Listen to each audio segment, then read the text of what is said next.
आईले या शब्दाचा अर्थ हो पवित्र होतो आणि पुण्यश्लोक म्हणजे कीर्तिमान असलेली. पुण्यश्लोक याचा अर्थ कीर्तिमान जे माणसं आहेत त्याला पुण्यश्लोक म्हणायचे. पुण्यश्लोक सयाजीराव गायकवाड असेल, पुण्यश्लोक आंबेडकर असेल, पुण्यश्लोक शिवाजी महाराज असेल. परंतु हे नाव अवघं आमच्या महाराणी अहिल्याबाई होळकरांना दिलं जातं. अहिल्याबाईच्या वडिलाचं नाव होतं मानकोजी शिंदे आणि त्यांच्या आईचं नाव होतं सुशीलाबाई. त्यांच्या पोटी ह्या एक भारताच्या रत्नाचा जन्म झाला. खरं म्हणजे ह्यांचं नाव शिंदे होतं, माहेरकडलं नाव, आणि सासरकडलं नाव वीर होतं. परंतु बारामतीजवळ होळ नावाचं गाव आहे आणि त्या होळमुळं यांचं होळकर नाव पडलं आहे, मूळ यांचं नाव वीर आहे. अशा त्या वीर घराण्यामध्ये वीरबाई जन्मली आणि तिनं माळवा प्रांत, मध्य प्रदेश, जे आमचं पानिपत युद्ध झालं आणि पानिपताच्या युद्धासाठी अहमद शाह अफगाणसाठी जे मराठी लढत गेले तिथपर्यंत, त्याच्याबरोबर हेही तिथवर गेल्या आणि ह्यांना हिंदोरी ही राजधानी बनवली. त्यांचा जन्म चौंडिया गावामध्ये झाला आणि त्यांचा मृत्यू हे इंदोरी या ठिकाणी झाला. अहिल्याबाई होळकरांचं भारताच्या इतिहासामध्ये आवर्जून नाव घ्यावं असा त्यांचा वैभव आहे. त्यांनी मंदिरं बांधली, पानवटी फुलं केले. सुशिक्षित बेरोजगार जे लोक आज आपल्याकडे आहेत अशा बऱ्याच लोकांना त्यावेळेस रोजगार मिळत नव्हता आणि मग ते अहिल्याबाई होळकरांनी औद्योगिक धोरण राबविलेलं आहे, पानवटे सुरू केलंय, दान धर्म केलाय. अशा त्या होळकरांनी खरं म्हणजे त्या काळामध्ये अशी एक प्रथा होती की नवरा मेल्यानंतर नवऱ्याबरोबर सती जाण्याची प्रथा होती. परंतु मल्हारराव होळकरांनी आपल्या सुनाला सती जाऊ दिलं नाही, मुलगा समजून वाढवलं, मोठं केलं आणि ती फार मोठी ख्यातनाम अशी प्रसिद्ध महाराणी झाली आणि तिच्या हातून भारताची सेवा घडण्याचं काम झालेलं आहे. परळी विजयाचं मंदिर आहे त्यांनी बांधलेलं आहे, औंढ्याचं मंदिर त्यांनी बांधलेलं आहे. अशा अनेक मंदिर आहेत. ते मंदिरं त्यांनी बांधून धार्मिक दृष्ट्या त्या हिंदू धर्माला पुनरुज्जीवन करण्याचं काम केलं आहे. कारण मंदिराकडे कोणी बघत होतं, मुसलमानी राज्य होतं, मुसलमानांना मंदिरं उद्ध्वस्त केले. काही काही मंदिरं तर त्यांनी त्याचं मशिदीमध्ये रूपांतर केलं आणि त्यावेळेस मंदिरं जपणं ही काळाची गरज होती. आणि अशा अवस्थेमध्ये अहिल्याबाई होळकरांनी मंदिराचा जीर्णोद्धार करून रोजीरोटी देऊन, आता बऱ्याच लोकांना खंडोबा हे नाव आवडतं. खंडोबाचं नाव घेतं, पिवळा जे हे रंग आहे हा खंडोबाचा आहे. आता ज्यावेळेस सतीशराव देशमुखांनी झेंडावंदनासाठी नारळ फोडलं त्यावेळेस त्याला खोबरं निघालं, कारण खोबरं हे आमच्या खंडेरायाला आवडणारी गोष्ट आहे. ते नारळ नाचकं मिळालं, ओरिजिनल ते खोबरं निघालं. आणि म्हणून खंडोबा हे नाव जे आहे ते बऱ्याच लोकांना माहीत नाही. सूर्याचं नाव आहे. जसं प्रभाकर, भास्कर, दिनकर, रवींद्र, भानू हे सूर्याचं नाव आहे आणि सूर्याच्या नावाचा तो देव आहे. ते बऱ्याच लोकांना माहित नाही. खंडोबा म्हणजे लोकांना चिल्लर वाटतंय, हसण्यावर घेते, परंतु खंडोबा हे नाव जे आहे ते सूर्याचं नाव आहे. सूर्य जिथे जिथं राज्य करील तिथे तिथे खंडोबा राज्य करतो. अशा प्रकारची ती त्यावेळीची कालधारणा आहे.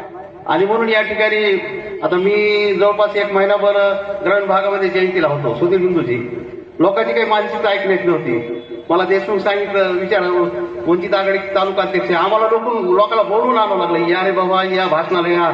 आम्ही तिथं जायचं कोणीच नसा, झेंडावंदन झाला की लोक तिकडे तिकडे बसा. परंतु विचार ही कोणते विचार कोणासाठी आवश्यक आहेत हे सांगण्यासाठी महत्वाचं आहे. अहिल्याबाईंनी एवढं मोठं काम केलंय. अहिल्याबाईचा काळ, मनमथ स्वामीचा काळ आणि संत सेवालालचा काळ समलच आहे. 10-10 वर्षाचा फरक आहे. परंतु आपले वेगळंच काहीतरी वाटते, बा ती वेगळा हे वेगळा. महात्मा बसवेश्वर आपले 12व्या शतकात झाले, परंतु संत सेवालाल हे कर्नाटकमध्ये झालेले आहेत आणि आमचे मनमथ स्वामी हे बीड जिल्ह्यामध्ये कपिलधारमध्ये त्यांनी जीवन समाधी हे समकालीन होते ते. परंतु या तिघांपेक्षा श्रेष्ठ काम जर कोणाचं असेल ते अहिल्याबाई होळकरांचं काम आहे. आणि नवरा मेल्यानंतर ती दुःखातच आहे. मुलगा मेला, नवरा मेला, सासरा मेला, एवढ्या दयनीय अवस्था. म्हणजे मला ज्यावेळेस मी अहिल्याबाई होळकरचं जीवनचरित्र वाचतो तिथं ते शूर आणि वीर काम बघितल्यानंतर मला कधी कधी रमाबाई आंबेडकरांची आठवण येते. कारण रमाबाई आंबेडकर अतिशय दुःखामध्ये, सगळं घरदार तिथं, मुलं मेले, नवरा मेला, दीर मेला, जाऊन मेली, तशीच अवस्था आमच्या ह्या अहिल्याबाई होळकरांची आहे. आणि मला या ठिकाणी किरण स्वामींनी सांगितलं होतं तुम्हाला बोललेलं आहे, परंतु मला संयोजकाकडून तुम्हाला सांगतो कालपर्यंत मला काही निरोप आला नाही म्हणून मी येण्याचं टाळलं होतं.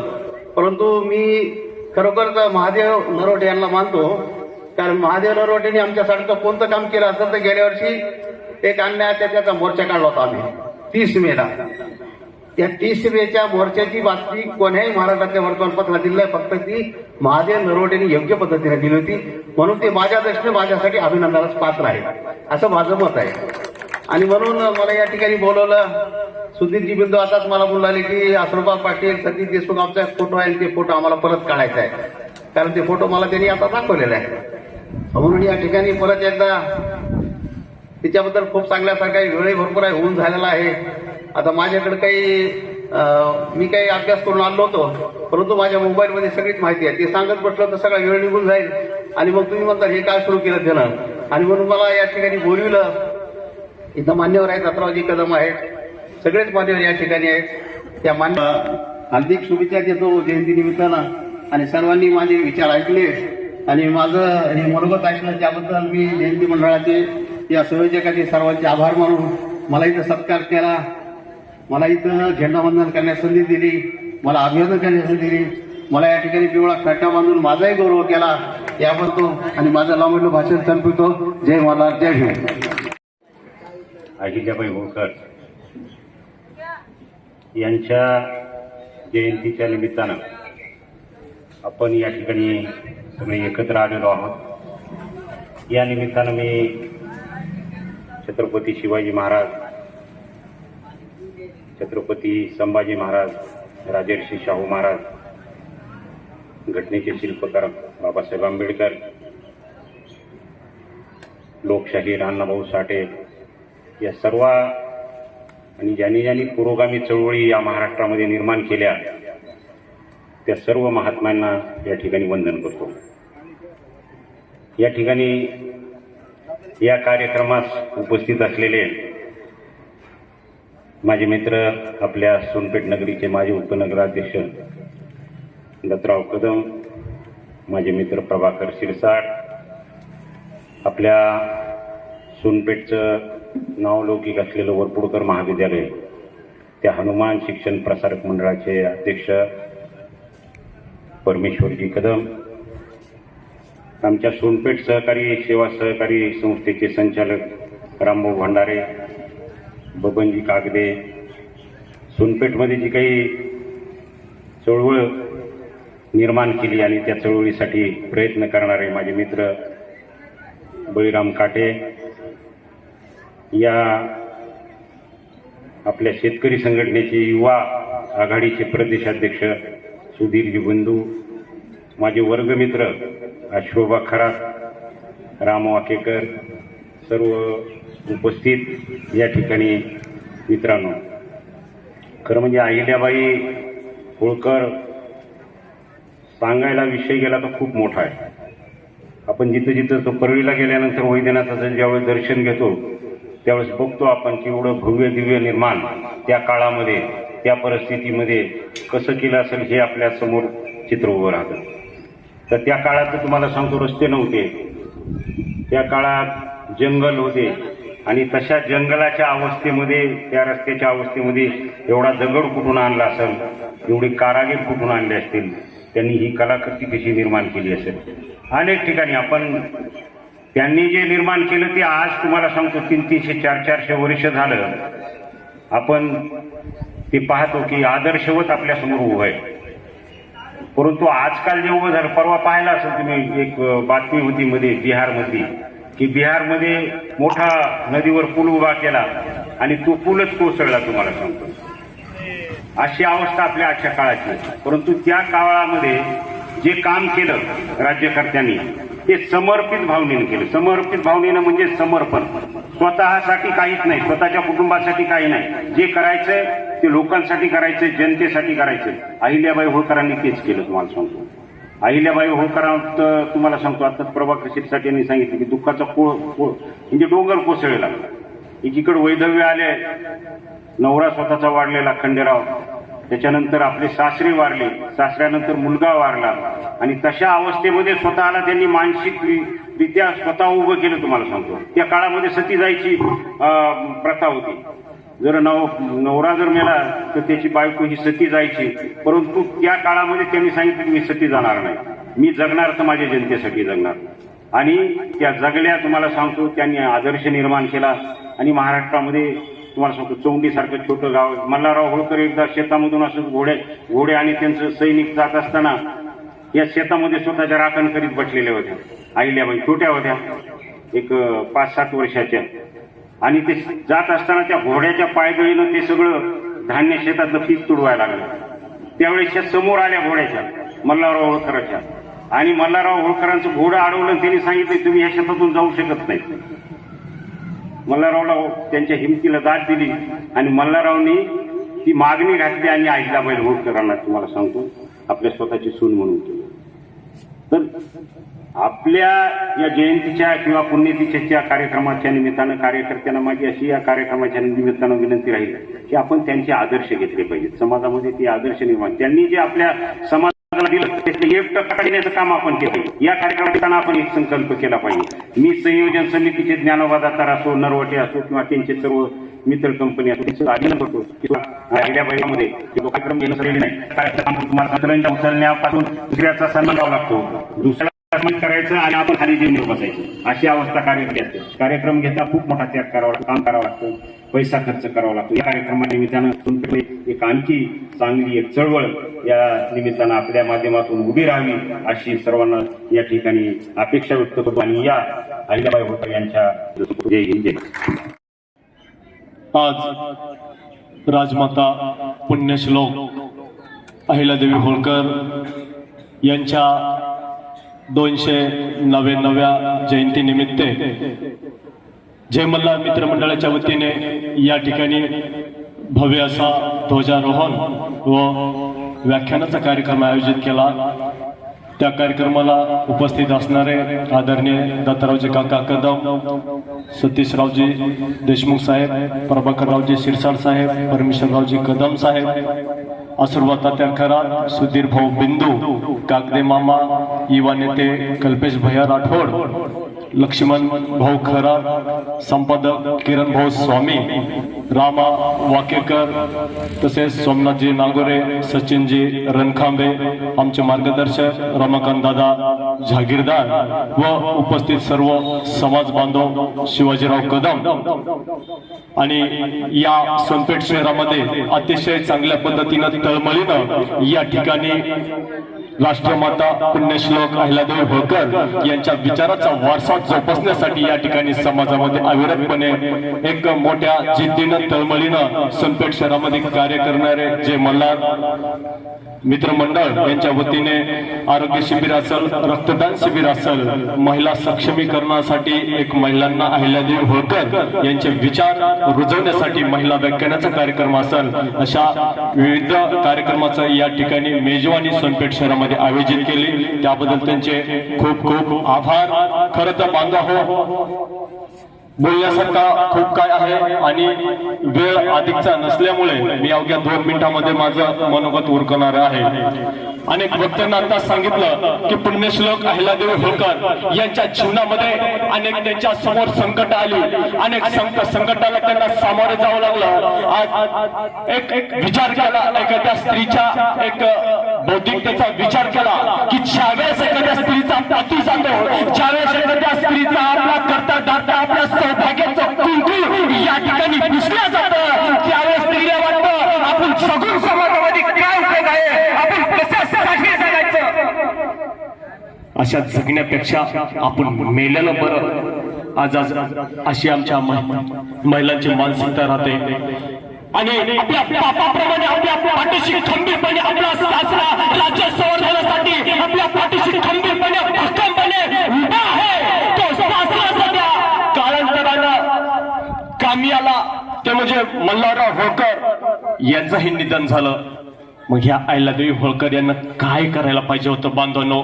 एक विचार करायची गोष्ट ह्या मायच्या बौद्धिकतेची, या मायच्या धाडसाची, या पुण्यश्लोक राजमाता अहिल्यादेवी यांच्या कर्तृत्वाचा एक विचार करण्याची गरज आहे. 25 वर्षाच्या पांढऱ्या घोंगडीवरती बसून राज्य कारभार सांभाळा. मग नेमकं राजमाता अहिल्यादेवी होळकर यांच्या डोक्यामध्ये, यांच्या विचारामध्ये यांची तळमळ काय होती हे याचा कधीतरी आम्ही विचार केला पाहिजे. मग नेमकं राजमाता अहिल्यादेवी होळकर यांना काय करायचं होतं, तर त्यांना या ठिकाणची प्रजा सुखी करायची होती, या ठिकाणचा शेतकरी सक्षम करायचा होता, या ठिकाणी पीडित वंचित या ठिकाणी तळागाळामध्ये गेलेला जो माणूस होता त्यांना न्याय देण्याचं काम पुण्यश्लोक अहिल्यादेवी होळकर यांना करायचं होतं बांधव हो. मग अहिल्यादेवी होळकर यांना महिला सक्षमीकरणासाठी त्या काळामध्ये महिलांना चूल मूल आणि आबला समजणारा समाज त्या काळामध्ये पुण्यश्लोक अहिल्यादेवी होळकर यांनी महिलांचं मोठं संघटन केलं, मोठी फौज तयार केली आणि या राजमाता अहिल्यादेवी होळकर यांच्या राज्याकडे तुच्छतेनं पाहण्यासाठी या ठिकाणी राघवानं मसल केली आणि मोठी फौज घेऊन अहिल्याबाई यांच्या राज्यावरती चालून आले. आणि त्यावेळेस अहिल्याबाई होळकर यांनी मोठ्या चातुर्यानं राघवाला पत्र लिहिलं, आज मला आपला समजून जर तुम्ही माझ्या राज्यावर आक्रमण करत असाल, आज तुमची फौज जरी मोठी असेल, आज आमच्या राज्यामधल्या महिला असंख्य महिला बांगड्या पाठीमागं सारून तुमच्या सोबत लढायला तयार आहेत. जर तुम्ही आम्हाला हरवलं तर समाज आम्हाला हसणार नाही, परंतु या महिलांच्या हाताने तुम्ही जर हरलात तर समाजामध्ये तोंड दाखवायच्या लायकीचे राहणार नाहीत. यासाठी त्या काळामध्ये चाणक्य बुद्धीनं त्या ठिकाणी एक विचाराच्या बळावर राजमाता अहिल्यादेवी होळकर यांना राघवाचा मोर्चा त्यांच्या राज्यावर आलेलं संकट त्यांना बौद्धिकतेनं वळवलं होतं. अशा पद्धतीचे कार्य या ठिकाणी शेतकऱ्याला बैलजोड देण्याचं काम राजमाता अहिल्यादेवी होळकरनं केलं, या ठिकाणी शेतकऱ्याला कर्ज देण्याचं काम राजमाता अहिल्यादेवी होळकरनं केलं, या ठिकाणी शेतकरी सक्षम करण्यासाठी राजमाता अहिल्यादेवी होळकर यांचं मोठं योगदान होतं. एक शेतकरी दुष्काळापासून वाचला पाहिजे त्यासाठी मोठमोठे पानवडे बांधण्याचं काम अहिल्यादेवी होळकर यांना केलेलं आहे. आज त्या महान स्त्रींच्या विचारावर आज आपल्याला प्रकाश टाकण्याची गरज आहे. समाज आताच अनेक वक्त्याने सांगितलं की समाज महामानवाकडे जातीच्या पिंजऱ्याकडे बघतो आणि जातीच्या पिंजऱ्यामध्ये समाजाला बांधून ठेवलंय. ही विषमतेची दरी आणि सर्वात मोठी शोकांतिका समाजाशी बांधतो. आज आमच्या महामानवानं एक सर्व जाती धर्माच्या लोकांना संघटित करून एक 18 पगड जातीच्या लोकांना एकत्र करून या ठिकाणी राज्य घडवलं, स्वराज्य घडवलं, या ठिकाणी सर्व लोकांना न्याय देण्याचं काम केलेलं आहे. मग आज आपल्याला आमच्या महामानवाच्या विचाराचं कुठंतरी आपल्याला चिंतन करून या ठिकाणी समाजामध्ये एक कार्य करण्याची गरज आहे बांधवांनो. डॉक्टर बाबासाहेब आंबेडकर म्हणतात, जो समाज आपल्या स्वतःचा इतिहास विसरतो तो समाज आपलं उज्ज्वल भवितव्य कधीही घडू शकत नाही. मग आपल्याच समाजाचं भांडवल म्हणून आपल्यालाच गुलाम केलं जातं, ही वस्तुस्थिती आहे. मग आज आपल्या महामानवाचे जे विचार आहेत ते विचार आपल्याला कुठेतरी आत्मसात करावा लागतील आणि राजमाता अहिल्यादेवी होळकर यांना आपल्यासाठी एक आपल्याला समाजाला ऊर्जा मिळावी आणि या ठिकाणी अशा अनेक ज्योतिर्लिंगाचे निर्माण या ठिकाणी केलं. आताच आमच्या दादानं सांगितलं, आताचे इंजिनियर बघितलं, लागलीच पूल बांधतात तो पूल ढासळतो, लागलीच बिल्डिंग बांधतात ती बिल्डिंग ढासळते. अशा पद्धतीचे समाजामध्ये बोगस काम करणारे इंजिनियर आणि या ठिकाणी आपला फायदा करून घेण्यासाठी असले भांडवलदार या समाजामध्ये जन्माला आलेले आहेत बांधवांनो. मग हजारो वर्ष झाली, शेकडो वर्ष झाली या ठिकाणी पुण्यश्लोक अहिल्यादेवी होळकर यांना मोठे मंदिरं बांधले, या ठिकाणी मोठे शिवालय बांधले. मग हे आज आपल्या समोर एक कुठेतरी मोठा आदर्श आहे आणि या आदर्शाला पुढे घेऊन आपल्याला समाजामध्ये कुठेतरी आपल्याला पाऊल टाकावं लागेल. त्यावेळेस समाजामध्ये समानता, बंधुत्व, प्रेम या ठिकाणी समाजामध्ये नांदल्याशिवाय राहणार नाही असं मला वाटतं. आणि अधिकच न बोलता या ठिकाणी मी माझ्या मनोगताला पूर्ण विराम देतो. आयोजकाने या ठिकाणी आम्हाला बोलवलं, मान सन्मान केला आणि आम्हाला बोलण्याची संधी दिली, त्याबद्दल त्यांचे जयभवानी मित्र मंडळाच्या वतीने आभार व्यक्त करतो. आयोजक म्हणजे मोठी तळमळ असते, आपला कार्यक्रम यशस्वी झाला पाहिजे, आपला कार्यक्रम चांगला झाला पाहिजे, आपल्या कार्यक्रमाला माणसं आले पाहिजेत. एक अगदी मोठ्या जीवतोड मेहनतीने या ठिकाणी अतिशय अनेक दिवसापासून या ठिकाणी तळमळ करणारे सर्व जयमल्ला मित्र मंडळ यांच्या खरंच खूप कौतुक करावं तेवढं कमीच आहे. सामाजिक कार्य म्हणजे सोपं नाही. सामाजिक कार्य सोपं असलं असतं तर कोणी बी राजमाता अहिल्यादेवी होळकर झाले असत्या, कोणीही जिजाऊ झाले असते, कोणीही डॉक्टर बाबासाहेब आंबेडकर झाले असते, कोणीही छत्रपती शिवाजी महाराज झाले असते. परंतु सामाजिक कार्य एवढं सोपं नाही, चहामध्ये बिस्किट बुडून खाल्ल्यासारखं. यासाठी खूप झिजावं लागतं, झुंजावं लागतं आणि ती झुंजण्याची आणि झिजण्याची जी धमक आज जे मल्हार मित्र मंडळामध्ये पाहायला मिळाली, खरंच एक कौतुकास्पद आहे. त्यांचे आभार आणि त्यांना पुढील वाटचाली शुभेच्छा देतो आणि या ठिकाणी थांबतो. जय हिंद, जय महाराष्ट्र. अखंड हिंदुस्थानाचे आराध्य दैवत छत्रपती शिवाजी महाराज, युवराज छत्रपती संभाजीराजे, राजश्री शाहू महाराज, महात्मा फुले, विश्वरत्न, भारतरत्न डॉक्टर बाबासाहेब आंबेडकर व सर्व महामानवांना मी या ठिकाणी अभिवादन करतो. आणि आजच्या या अहिल्याबाई होळकर जयंतीनिमित्त आपण या ठिकाणी उपस्थित आहात. मी सर्वांची नावं घेणार नाही कारण टाईम भरपूर झालेला आहे, सर्वजण बोर झालेला आहात. 299 वर्षापूर्वी या महाराष्ट्राच्या मातीमध्ये एक वादळ निर्माण झालं आणि हे वादळ 31 मे 1725 रोजी चौंडी या गावी आई सुशीला देवी आणि वडील मालकोजी शिंदे यांच्या पोटी जन्माला आलं आणि या जगाला सांगत राहिलं, प्रत्येक वादळ पेलेल मी, माझ्यात आत्मविश्वास आहे. प्रत्येक वादळ पेलेल मी, माझ्यात आत्मविश्वास आहे. पायाखाली जमीन आणि पाठीशी आकाश आहे. मातीमध्ये घट्ट रोवणी पायी मी सह्याद्री सारखे ताट आहे. जाऊन सांगा त्या वादळाला तुमची या महावादळाशी गाठ आहे. आणि या महावादळाचं नाव पुण्यश्लोक राजमाता अहिल्यादेवी होळकर आहे. आज या ठिकाणी बोलण्यासारखं भरपूर आहे, पण आताच या ठिकाणी सर्व वक्त्यांनी आपापली मनोगत व्यक्त केली आणि अहिल्याबाई होळकर यांचं चरित्र आपल्या समोर मांडलं. कारण मी जे बोलायचं होतं ते सर्व व्यक्त्यांनी बोललं. या ठिकाणी मी जास्त काही वेळ घेणार नाही, पण या ठिकाणी समाजाचं कुठंतरी आपल्या या लोकसभेच्या निवडणुकीमध्ये मराठा आरक्षणाविषयी या नेत्यांनी 2 समाजामध्ये तेढ निर्माण करण्याचं काम या ठिकाणी करत आहेत. त्याच्याबद्दल मराठा आणि 18 पगड जातीतील ओबीसी समाज हा गावगाड्यातला समाज एक सुखानं, आनंदानं आणि बहुबंधकीनं नांदत होता. पण या नेत्यांनी एक 2 समाजामध्ये तेढ निर्माण करण्याचं काम केलं. खरं तर गावगाड्यातील मराठा समाज आणि ओबीसी समाज घराला घर आणि भिंतीला भिंत असणारा हा प्रेमळ एकदम भाऊबंधकीचा समाज आज या ठिकाणी शेताला शेत असतं, धुऱ्याला दोर आहे. आणि आमच्यामध्ये रोटी बेटीचा व्यवहार जरी होत नसला तरी भाकर तुकड्याचं नातं आहे मित्रांनो. पण या ठिकाणी या नेत्यांनी आपल्या या समाजामध्ये 2 भाग केलेत आणि आपल्यामध्ये भांडण लावण्याचं काम केलंय. पण या नेत्यांचा मनसुबा आपल्याला सर्वांना हाणून पाडायचा आहे. त्याच्यामुळं आपण दोन्ही समाजानं एकदम शांततेनं आपला विचार केला पाहिजे. कारण आज हे नेते आज 4-5 वर्षासाठी येतात आणि जात आपले माते भडकून जातात. पण या ठिकाणी आपण आपला विचार केला पाहिजे. भाऊबंधकीचे आपले संबंध जे आहेत ते आपण चांगले ठेवले पाहिजे. कारण या ठिकाणी महामानवांनी लिहून ठेवलेलं आहे. कारण या महाकवी वामनदादा कर्डक यांची मला एक कविता आठवते. कारण त्यांची जी दूरदृष्टी होती त्यांनी त्या ठिकाणी एक कविता लिहून ठेवली होती.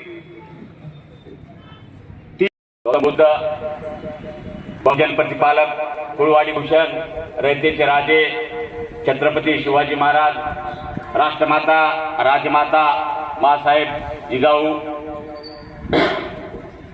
या देशामध्ये ज्यांनी आरक्षणाची सुरुवात केली असे आरक्षणाचे जनक छत्रपती शाहू महाराज.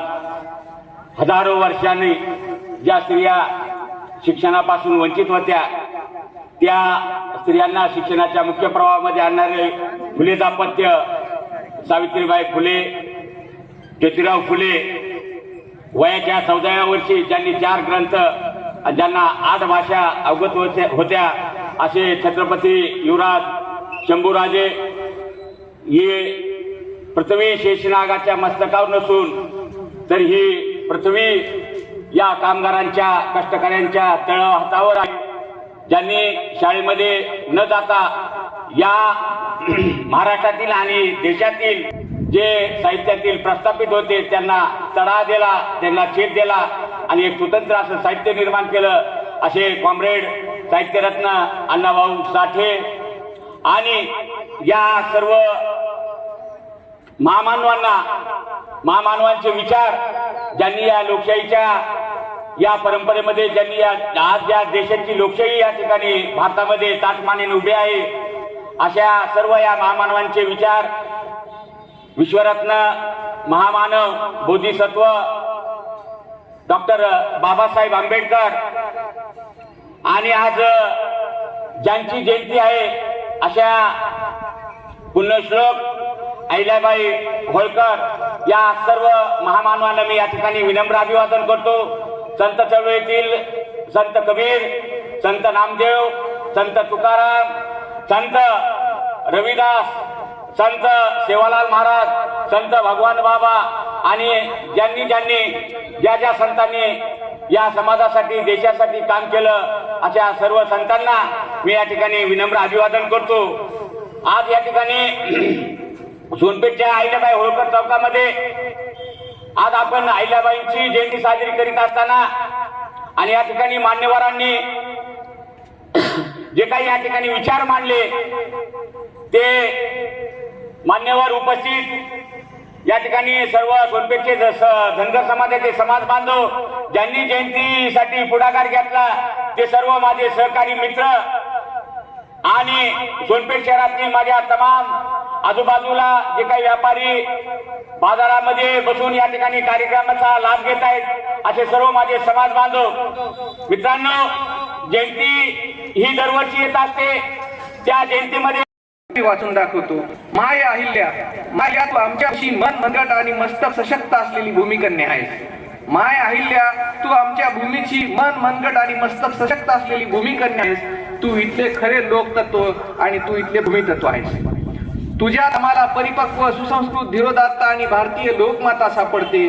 तू आमचे खरे भारतीय नारीत्व आहेस. तू आमचे खरे भारतीय नारीत्व आहेस. तुझ्या वाटेने या देशाचे प्रत्येक लेख आणि आम्ही जाऊ तेव्हा तुझ्या नजरेतला बलदंड भारत उभा राहील याचा मला विश्वास आहे.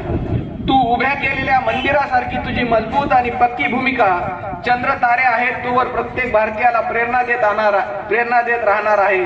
तू अखंड आहेस, तू प्रचंड आहेस, तू आमच्या लोकजीवनाचा मानबिंदू मानदंड आहेस.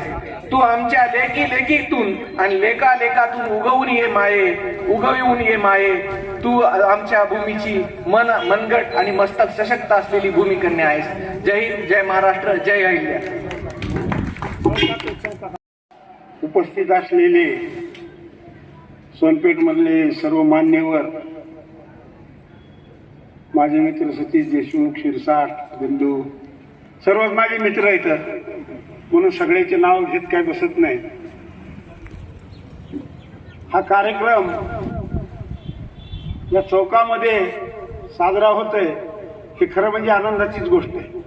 दरवर्षी हे संयोजक हा कार्यक्रम खूप चांगल्या रीतीनं सामाजिक कार्यक्रम म्हणून करतात, एकत्रित येऊन करतात. ही गोष्ट खरं म्हणजे खरंच स्तुत्य. अहिल्याबाई होळकराबद्दल अनेक वक्ते बोलून जाणार. अहिल्याबाईचा जन्म इथं नगर इथं झाला आणि बापराने हेळकर वृत्तीच्या निधड्या वृत्तीच्या अहिल्याबाई असल्यामुळे नशिबानं साथ दिली आणि त्यांच्या मल्हार त्यांच्या विक्षेपामध्ये एके दिवशी त्या आल्या आणि त्यांनी आपली सून म्हणून अहिल्याबाई होळकरला स्वीकारलं आणि तिथून अहिल्याबाई होळकरच्या कार्याची सुरुवात झाली. अहिल्याबाईचं कार्य त्या पती निधनानंतर पतीच्या निधनानंतर तर पावसाळा हे सगळं करायचं. आत्ताच एका मित्रानं सांगितलं की बाबा सती न जाता हे आपल्याला करायचंय. ही खरं म्हणजे धैर्याची गोष्ट. तशा काळामध्ये एखाद्या स्त्रीनं तलवार हातात घेऊन हे कार्य करावं ही सामान्य स्त्रीची बाब नाही. तिला त्या निर्धाड्या छातीचं मनच लागत आहे आणि ते अहिल्याबाई होळकर मध्ये होतं. अहिल्याबाई होळकरांनी स्वतःचा मुलगा गेल्यानंतर सुद्धा तेवढ्याच जिद्दीनं काम केलं. एकाच माणसावर दुःख किती कोसळावी याला काही मर्यादा असतात, पण अमर्याद दुःखानंतर सुद्धा अहिल्याबाई कधी पडल्या नाहीत. म्हणून आजच्या काळामध्ये अहिल्याबाईबद्दल सांगण्यासारखं तो खूप आहे, पण आजच्या स्त्रीनं अहिल्याबाईबद्दल काय घ्यावं, तर अशाही परिस्थितीमध्ये आपला संसार कसा करावा हे जसं त्यांना कळालं. आपलं राज्य कसं स्थापन काय म्हणजे जगवावं, राज्य कसं राखावं, त्याची इबरत कशी राखावी आणि राज्याचं नाव आणि आपल्या घराण्याचं नाव कसं मोठं व्हावं याचं जर काही उदाहरण असेल सगळ्यात जिवंत चालतं बोलतं तर अहिल्याबाई होळकर आहे. अहिल्याबाई होळकरांनी अनेक सामाजिक कामं केली. आपण इथं बघतो जवळ आहे आपल्या मुदगलला, या मुदगलेश्वराचे मंदिर पाण्यातले अहिल्याबाई होळकरनं मागितले, तिथं शिलालेख आहे. खडू जर लावला तर ते शिलालेख आता तेवढा आपल्याला वाचता येत नाही, पण तो त्या काळातलं मंदिर आहे. मग तुम्ही मला सांगा की त्या काळातली इंजिनिअरिंग, आजच्या काळातली इंजिनिअरिंग, आता सती तुम्ही सांगितलं की एक पूल पडला बांधला की, पण कितीतरी मी तर आता माझं वय 70 वर्षाचं आहे. माझ्या लहानपणापासून मी तिथं बघतो त्या देवळावर उड्या मारून पोहलो मी. कधीही आजही त्या देवळाला इतकसा टाक सुद्धा कोणीकडे गेलेला नाही किंवा कुठं त्याला सिमेंट कॉन्क्रीट टाकावं लागलेलं नाही. एवढं चांगलं बांधकाम, एवढ्या उत्कृष्ट दर्जाचं आणि एवढ्या नेकीनं आणि साफसफाईनं करणारं जे इंजिनिअरिंग होतं, जे नेतृत्व होतं, जे राजधर्म होता तर ते होता आणि ते आपण पाळला पाहिजे. याची शिकवण जर कोणी दिली असेल तर अहिल्याबाई होळकरनं. अहिल्याबाई होळकरनं सामाजिक कामं खूप केली. त्यांच्या मध्य प्रदेशामध्ये तर त्यांनी खूपच चांगले कामं केली आणि तिथून त्यांच्या घराण्याचं नाव आजपर्यंत साबित राहिलं. म्हणून आम्हाला जर घ्यायचंच असेल काही तर आम्ही आमच्या स्त्रियानं आणि आमच्या भारतीय स्त्रियानं त्यांचा आदर्श एक घेतला पाहिजे. की अत्यंत पडत्या काळामध्ये आपण उभं टाकलं पाहिजे आणि तेवढ्या धीरानं आणि न्यायानं आपण ते केलं पाहिजे. याची शिकवण जर कोणी देत असेल तर फक्त अहिल्याबाई होळकर देत. मित्र, मला खूप उशीर झाला तरी तुम्ही मला बोलण्याची संधी दिली, माझा सत्कार केला, याबद्दल मी संयोजकाचे आभार मानतो आणि माझं भाषण संपवतो. जय हिंद, जय महाराष्ट्र. अहिल्याबाई होळकर यांच्या जयंतीनिमित्त आपण सर्वजण या ठिकाणी एकत्र आलो आहोत. त्यानिमित्त सर्वांना खूप खूप हार्दिक शुभेच्छा. तसेच या ठिकाणी सर्व सोनपेठमधील सर्व मान्यवर उपस्थित आहेत. तसेच सर जय मल्हार मित्रमंडळ यांनी या ठिकाणी एक चांगल्या प्रकारे अहिल्यादेवी होळकर यांच्या जयंतीनिमित्त खूप चांगल्या प्रकारे कार्यक्रम आयोजित केला. तसेच वेगवेगळ्या प्रकारचे कार्यक्रम आयोजन केले, रक्तदान शिबिर केले, तसेच काही रोगनिदान शिबिर ठेवलं. त्यामुळे त्यांचं मनापासून मी अभिनंदन करतो. तर मित्रांनो, तसेच हिंदी स्वराज्याचे संस्थापक श्री छत्रपती शिवाजीराजे, मा जिजाऊ, भारतरत्न डॉक्टर बाबासाहेब आंबेडकर, अण्णाभाऊ साठे असे अनेक महापुरुष आपल्या भारत देशात होऊन गेले. आज आपण या ठिकाणी अहिल्यादेवी होळकर यांची जयंती आपण साजरी करत आहोत. त्यानिमित्तानं आपण सर्वजण या ठिकाणी एकत्र जमलो आहोत. तर मला या म्हणायचं की अहिल्याबाई होळकर यांनी खूप काही एक स्त्री असून एक गृहिणी असून त्यांनी कशा पद्धतीने कार्य केलं हे आता थोड्या वेळापूर्वी मान्यवरांनी या ठिकाणी सांगितलेलं आहे. कारण त्यांच्याविषयी जेवढं सांगितलं तेवढं खूप काय कमीच आहे. म्हणून ते असे आणि आता शिवाजी कदम यांनी देखील सांगितलेले की हे महापुरुष जे आज स्टेजवर सगळ्या महापुरुषाचे जे फोटो आहेत त्यामध्ये छत्रपती शिवाजी महाराज आले, डॉक्टर बाबासाहेब आंबेडकर आले, अनेक महापुरुष आले. हे प्रत्येक जाती धर्मामध्ये जन्माला आलेले होते. कारण ह्यांनी हे प्रत्येक जाती धर्मात आले म्हणजे जातीमध्ये जन्म घेणे हा हे कोणाला विचारून येत नाही, परंतु त्यांनी सर्व समाजासाठी काम केलं.